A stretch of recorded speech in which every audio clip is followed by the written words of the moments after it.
Why does it sometimes feel like the more you grow, the more resistance you face? Not just from strangers, but from family, friends, classmates, coworkers, and people alike.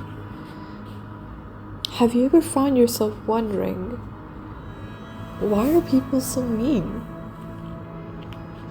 I'm Huda, and welcome to Chailogica, where we sip chai and unpack life's hard truths softly. Let's talk about meanness. Not the kind that comes from a bad day, but the kind that cuts deep. The subtle jabs, the passive aggression, the jokes that don't feel like jokes anymore. Why do people act this way? Especially towards someone who is succeeding or simply doing what they want. Turns out, it's not just hatred. It's not always jealousy. It's not always them feeling lower. Oftentimes, it's fear. Fear of being overtaken. Fear of being left behind. Fear of irrelevance. Fear that your growth might expose their stagnancy. And psychologically, this is called a social comparison. And the theory is that we evaluate ourselves by comparing with others. In families, this can look like relatives minimizing your accomplishments because they were raised in environments where survival mattered more than actual self-actualization. Culturally, success can feel like rebellion, especially for women, especially for Desi women, especially if you're not following the script others have written for you. In many households, love is often confused with control. So when you succeed on your own terms, it can feel like betrayal, even if you're not doing anything wrong. It's not always about you, but about how you make them feel about themselves. And the same pattern shows up with friends. Some will cheer you on, but some might start acting distant or sarcastic. It's not just envy, it's anxiety, a fear that they'll be forgotten or feel small in comparison. In school and for people at work, the stakes change. People are no longer family or friends. They're competitors, and success becomes a limited resource as you grow older. The more you shine, the more they feel like there's less light left for them. So it's just all a crazy rat race. Most often, these people tend to target people who threaten the balance. People who are loud, people who are confident, people who are visibly happy, people who are different than their own. They identify targets not because they hate them, but because they fear what they represent. And here's the kicker. Most mean behavior isn't about hate. It's a defense mechanism. a way to reclaim control when someone else's confidence makes them feel powerless. So why do people hate? Well, because hating is easier than healing. Criticizing is easier than creating. Bringing someone down is easier than rising up yourself.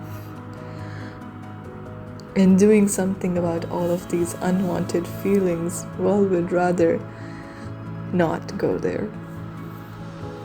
But here's what I've learned, and maybe it will help you too. Kindness will always cost less energy than cruelty, and you'll never feel guilty about it. Your success is not a crime. And when you feel like you have gone too far in a room, you can always at least go the extra mile and be kind about it and not be a show off. Protect your peace. Choose your people. And never dim your light for someone else's comfort.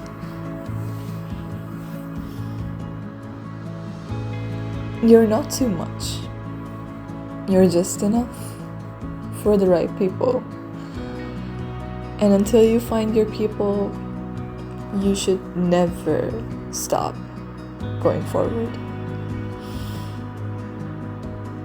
And if you're feeling this right now, if the people closest to you are the ones that make you feel the smallest, here's how to cope. Gently, quietly, but powerfully. You should start by asking yourself, am I hurt? Or am I shrinking myself out of guilt? Is it betrayal that you feel from the people around you? You're allowed to feel confused. Write it out. Speak it out loud. Don't bottle it. Secondly, no, it's not about you. Most of the time, their reaction is not a reflection of your worth. It's a mirror of their insecurity. And knowing this doesn't make the pain disappear, but it can stop you from internalizing it. If you look at things a little bit rationally, it will all fall in place in your head and you can sift through those feelings. Thirdly, start with some distance. Create that distance gradually, emotionally and physically. It's okay to step back, and you don't owe constant access to the people who don't root for you. Don't be available to them anymore. Don't let them be available to you either. Don't make them feel like that they could come up to you anymore. Protect your peace like it's sacred, because it is. It's your space. You should know what to do with it better. Fourthly, find your people. Even one kind friend, one understanding mentor, or one online community can make you feel seen. Let yourself lean into that warmth. And even if you can't, and if you think that you're doing fine just by yourself, just lean into that as well. And do find your people in the long run. But if in that moment you don't require, it doesn't mean that you cannot face this alone. Lastly, rebuild from within. Meanness can shatter confidence, but piece by piece, through prayer, through creative forms, through activity, through movement and therapy, you can rebuild your center. You are not what they think of you. You are who you choose to be. Don't let the world harden you. Being kind is a cruel.